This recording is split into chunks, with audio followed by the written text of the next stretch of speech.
प्रवीण दटके। अन्य अध्यक्ष महोदय, फार फार धन्यवाद। स्पर्धा परीक्षांची तयारी करणाऱ्या विद्यार्थ्यांसाठी वयोमर्यादित विशेष बाब म्हणून 1वेची शिथिलता देण्याबाबत औचित्याचा मुद्दा।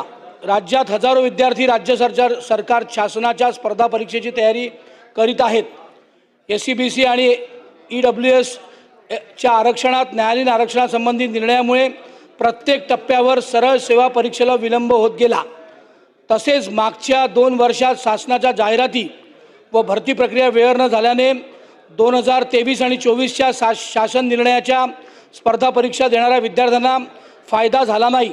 नुकतेच शासनाने जाहीर केल्याप्रमाणे वर्ष 2025-26 मध्ये विविध विभागांमध्ये मेगा भरती होणार असून त्याचा फायदा या विद्यार्थ्यांना होऊ शकतो।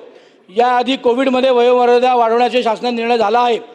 तसेच इतर राज्यांमध्येही हे झालं आहे। भारतीय रेल्वेने 2024 पासून 3 वर्ष 2027 पर्यंत, मध्य प्रदेश सरकारने 2022-2023 पासून 3 वर्ष 25 पर्यंत, उत्तर प्रदेश सरकारने 23 पासून 3 वर्ष 2026 पर्यंत, तेलंगणा सरकारने 2022 पासून 2 वर्ष अधिक 5 वर्ष 2027 पर्यंत केले आहे। त्याचप्रमाणे 31 डिसेंबर 2020 होणाऱ्या सर्व स्पर्धा परीक्षांकरता आपण वयाधिक विद्यार्थ्यांना 1वेची विशेष बाब म्हणून संधी द्यावी आणि विद्यार्थ्यांना, सर्व कॅटेगरीतल्या विद्यार्थ्यांना न्याय द्यावा असा मुद्दा औचित्याच्या याच्यात मी मांडतो आहे। सरकारने हा मुद्दा स्वीकारावा व यावर कारवाई करावी अशी विनंती। विनोद अग्रवाल।